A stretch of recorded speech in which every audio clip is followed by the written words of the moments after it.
Boa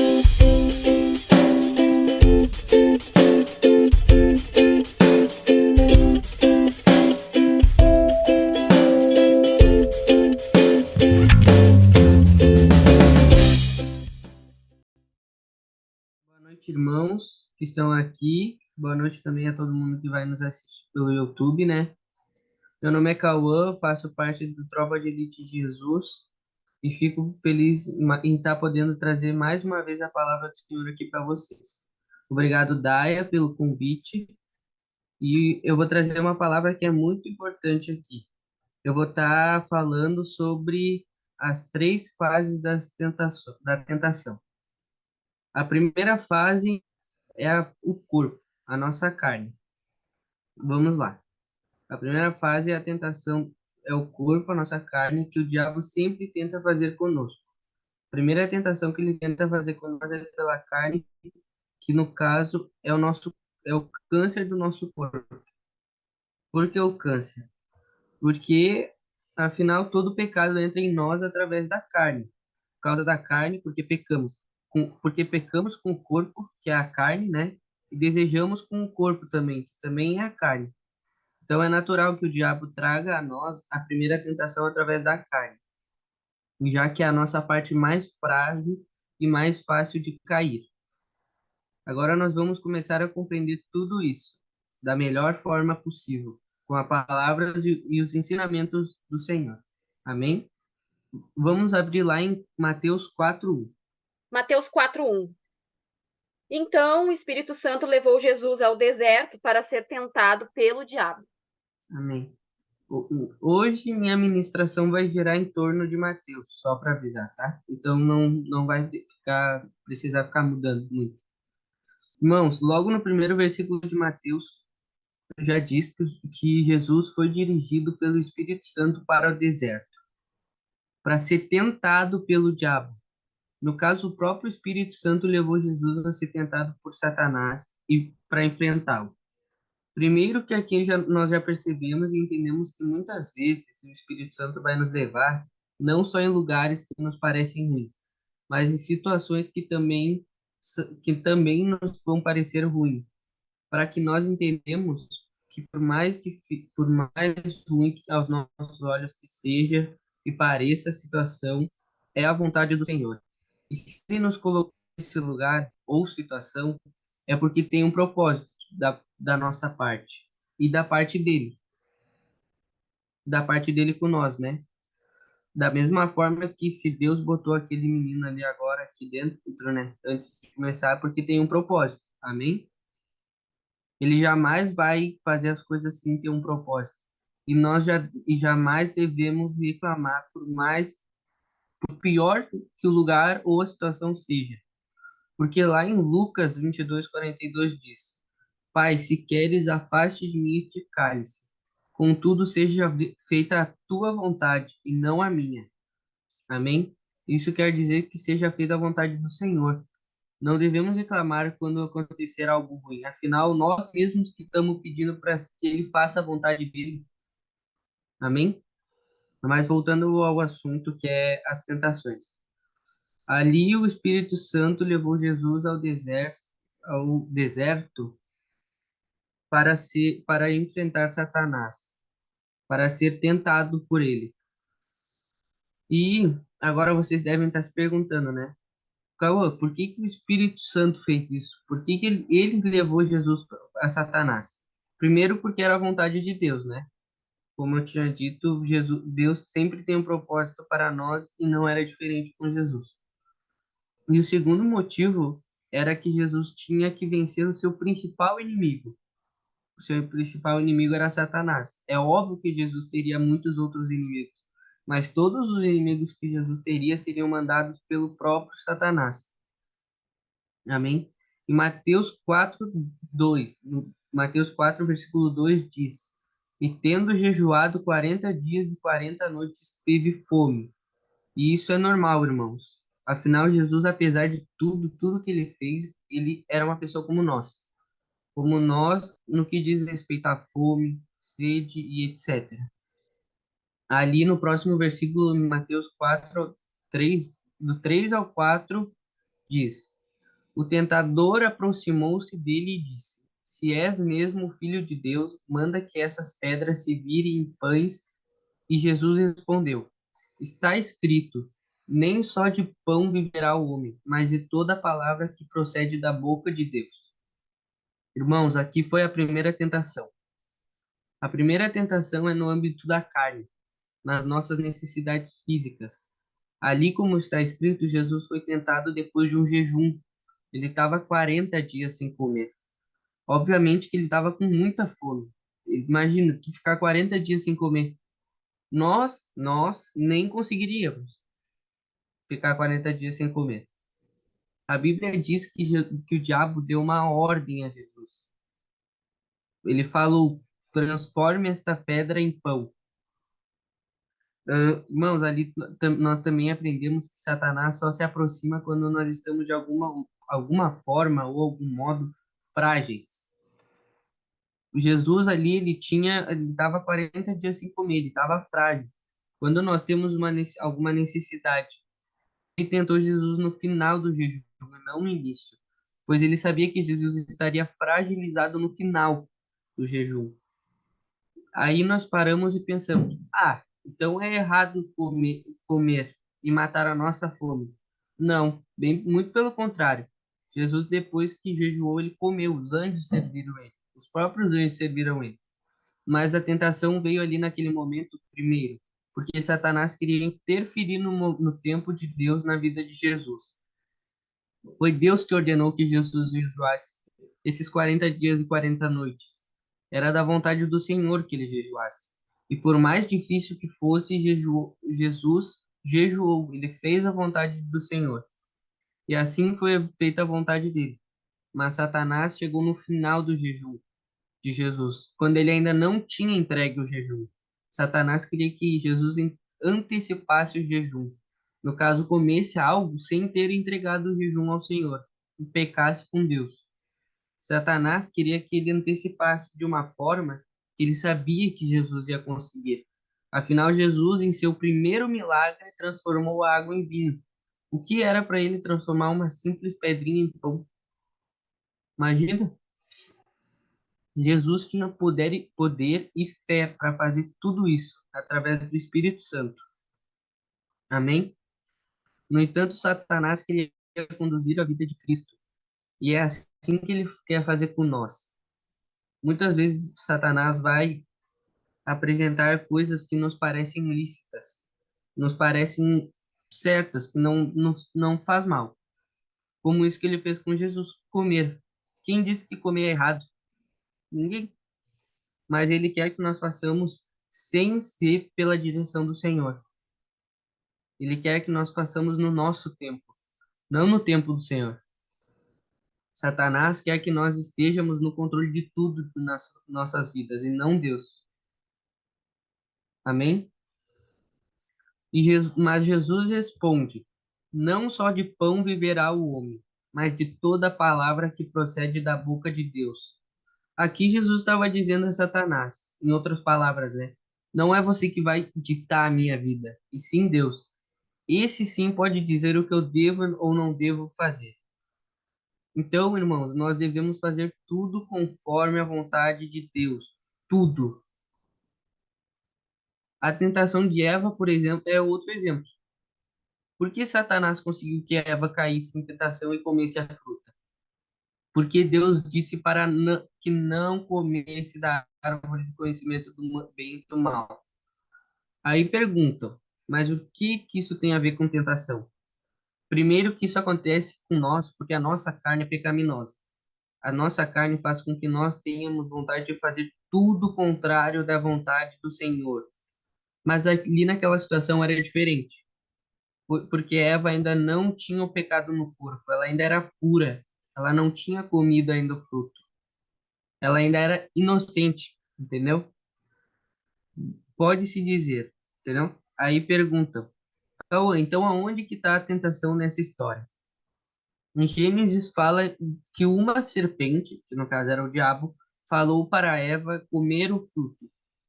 E por que tentou? porque o fruto da árvore era bom para se comer. O fruto da árvore do conhecimento do bem e do mal era bom para se comer aos olhos de Eva. Aí veio a serpente ainda atiçando a vontade dela, a fome dela para comer. E foi aí que ela caiu em tentação. Aí o resto vocês já sabem, né? Só foi tragédia atrás de tragédia. Aí, irmãos, a partir disso nós entendemos que Satanás sempre vai apresentar algo agradável à carne. Pode ser tentação em diversas coisas, como por exemplo, comida, no serviço, mexer no celular ou em qualquer outra área das nossas vidas, porque é assim que Satanás domina o nosso corpo. E se Satanás dominar nosso corpo, é a porta de entrada para a nossa alma e o nosso espírito. Nisso tudo também vemos claramente que Jesus diz a Satanás: quem decide é a minha vida, não você. Irmãos, no jardim havia duas árvores, a do conhecimento e do bem e do mal, e a árvore da vida. A do conhecimento do bem, e até o homem escolher a árvore do conhecimento do bem e do mal, ele tinha acesso à árvore da vida. A árvore da vida era o que fazia ele ter a vida eterna, pode-se dizer, entendeu? Ele não iria morrer, ele ia viver o resto da vida com Deus. Depois que ele comeu o fruto, ele perdeu esse acesso à árvore da vida.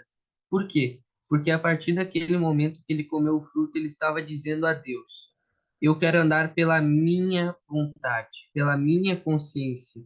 Sou eu quem decide o que é certo e errado para mim, o que é bom e o que é ruim. Mas, irmãos, já imaginaram que nem tudo é bom? Nem tudo que é bom para nós? Por exemplo, eu vou dar um exemplo aqui, tá? Se casar é bom? É bom. Tá escrito na Bíblia isso, que a gente deve se casar. Mas às vezes nós pensamos na pessoa com que a gente se deseja casar e pensamos em algumas coisas. Como? Ela é cristã? É, ela é cristã. Ela é de uma boa família? É, ela é de uma ela é uma pessoa decente? É uma pessoa decente. Entre outras coisas que a gente pensa. Aí, irmãos, então ela é, aí a gente pensa, tá? Então ela é a mulher de Deus para nossa vida. Mas pode ser que não seja, irmãos. Pode ser que a pessoa seja tudo isso e não seja a mulher de Deus para nossas vidas. E como que nós vamos saber, irmãos, que ela não é a mulher de Deus para nossas vidas e que nós vamos cair em tentação? Se nós conversarmos e ouvirmos a voz de Deus. E como que nós vamos conversar e ouvir a voz de Deus? Conhecendo mais Ele. Como é que nós vamos conhecer mais Ele? Lendo as Escrituras. Afinal, está tudo escrito ali. Tudo que é certo, toda a vontade de Deus está escrito ali. Não tem como nós conversarmos com Ele sem saber o que é certo e errado perante os olhos dele. Amém? É que nem Jesus comer o pão depois de jejuar. Parece lícito. Parece que não iria fazer mal algum se ele comesse. Era só um pão, mas sim, irmãos, faz mal, porque não era a vontade de Deus. Jesus diz em 1 Coríntios 6,12 isso. Tudo me é lícito, mas nem tudo me convém. Então, irmãos, ali Jesus enfrentou a primeira tentação, uma tentação que visava levar Jesus à queda por conta do seu momento de fragilidade carnal. Ali naquele momento era o pão ou a palavra. Em outros momentos pode ser o celular, a palavra ou a palavra, o dinheiro ou a palavra, entre outras coisas. E muitas vezes a gente escolhe sem nem perceber as outras coisas do que a palavra. Por quê? Porque é lícito. Então lembre, irmãos, Jesus nos ensina para nós não andarmos pelo que nós sentimos, e sim pela palavra do Senhor. Amém? A segunda fase é a alma. Se alguém puder abrir em Mateus 4, do versículo 5 ao 7. Então o diabo o levou à cidade santa, colocou na parte mais alta do templo e lhe disse: Se és o filho de Deus, joga-te daqui para baixo, pois está escrito: Ele dará ordens aos seus anjos a seu respeito, e com as mãos eles o segurarão para que você não tropece em alguma pedra. Jesus respondeu: Também está escrito: não põe à prova o Senhor, o seu Deus. Amém. Irmãos, a alma fala dos nossos sentimentos, das nossas emoções, dos nossos medos, das nossas vontades.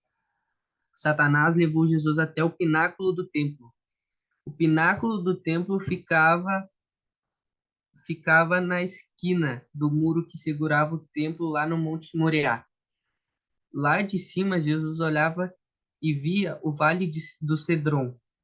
E essa distância de altura, irmãos, entre o topo do pináculo e o chão, era de mais ou menos 150 metros de altura. Imagina, tipo, aqui na minha casa, tá? Do chão até o teto deve estar o quê? Uns 3, 5 metros. Irmãos, era muito alto. Aprendam que Satanás sempre vem de uma maneira sutil. Ele fala para Jesus: se tu és o filho do Senhor, ali naquele versículo, de uma forma que leva Jesus à tentação, a provar a Satanás que ele é mesmo o filho do Senhor. Porque lá no capítulo 3 de Mateus, no batismo de Jesus, Deus fala a Jesus que ele era mesmo, que ele era o seu filho amado. Em seguida vem Satanás dizendo: será mesmo? Será que tu é mesmo filho de Deus? Será que tu é mesmo filho tão amado dele? Então prova, te joga daqui de cima que está escrito que os anjos do Senhor te segurarão, te sustentarão e não vão permitir que você tropece em nada.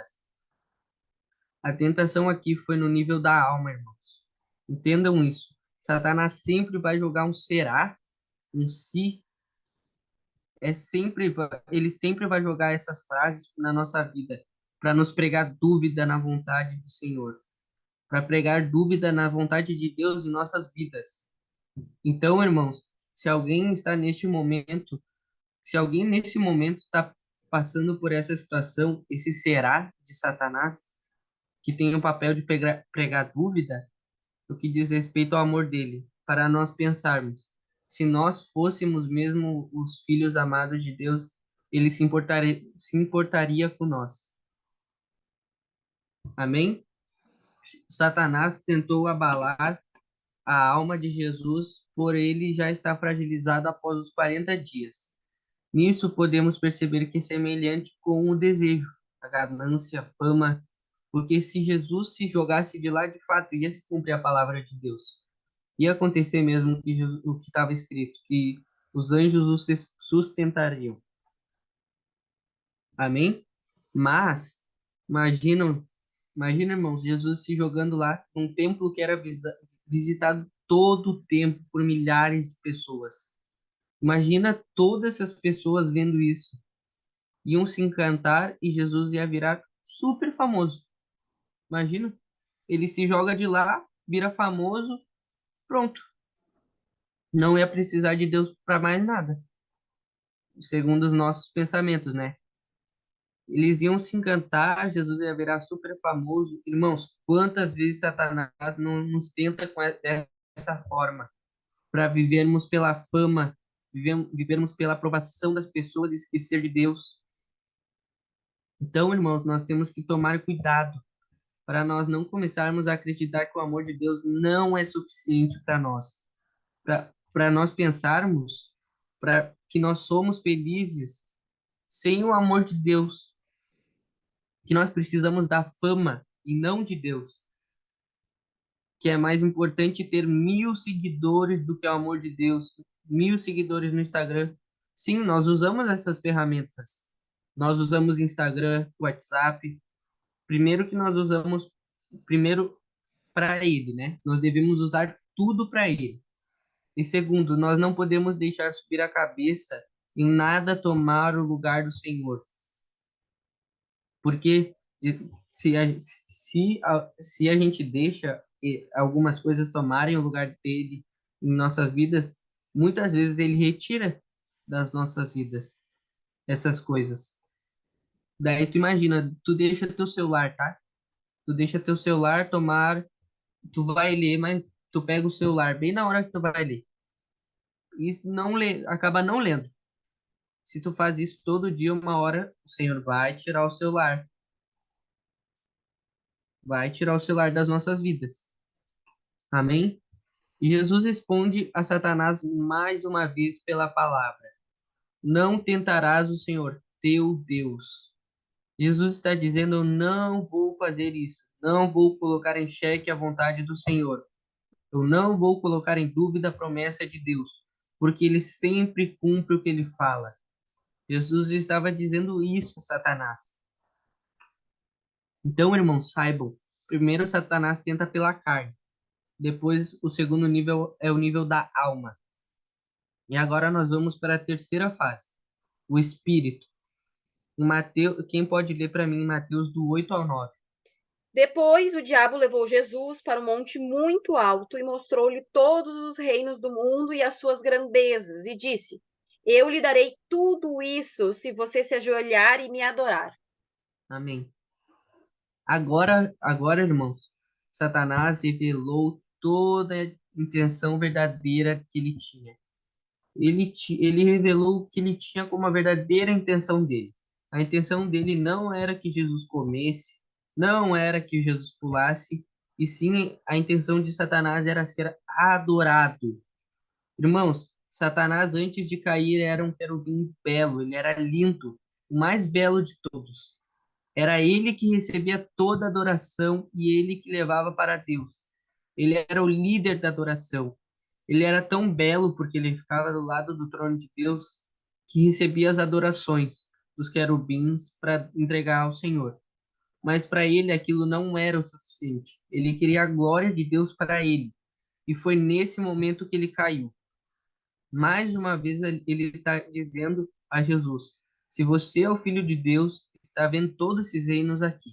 Porque Satanás mostrou espiritualmente a Jesus, né?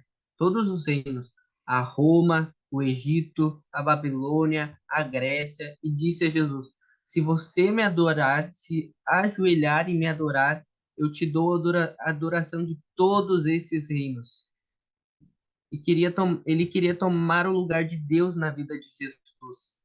Ele queria ser adorado por Jesus no lugar de Deus, oferecendo o que para Jesus? A adoração. A mesma coisa que ele tinha no céu, ele estava oferecendo para Jesus. E ele faz assim com nós. Ele estava querendo dizer para Jesus se tornar o que ele foi. Então Satanás revela o que está em seu coração. Ele revelou ali o que estava no coração dele. Ele queria de volta toda a adoração que ele tinha no céu, mas ele queria de Jesus. Isso é uma tentação no nível espiritual. Então, irmãos, o que eu quero dizer a vocês é: se vocês estão vivendo em um momento de prosperidade, de alegria, de vitória, tomem cuidado. É nessa hora que a gente pode começar a ser soberbo. Toda a glória que tem que ir para Deus, irmãos. A tentação espiritual é a tentação mais séria. É Satanás nos fazendo se sentir soberbos. Toda adoração que era para ir para Deus, nós não damos. Por quê? Porque nós já estamos bem, nós pensamos que não precisamos mais de Deus, não nos lembramos mais dele. Tanto que a maioria das pessoas que ora é sempre quando está precisando algo do Senhor. Amém? Satanás nos fazendo se sentir soberbos, autossuficiente, não precisar depender de Deus para viver. É Satanás fazendo nós acharmos que é interessante o aplauso das pessoas, não do Senhor. Então tomem cuidado. Em Mateus 4, do 10 ao 11, diz: Jesus lhe disse: retire-se, Satanás, pois está escrito: adore o teu Deus e só preste culto a ele. Então o diabo deixou e os anjos vieram e o serviram. Ali Jesus ordenou que o diabo se retirasse. Ele ordenou que Satanás saísse dali. Irmãos, a adoração é o último nível de honra e só Deus pode receber. Essas, irmãos, são as três áreas da tentação de uma pessoa: o corpo, que é a carne, a alma e, por último, o espírito. que é a mais difícil de a gente conseguir aguentar. Amém, irmãos? Essa foi a minha palavra.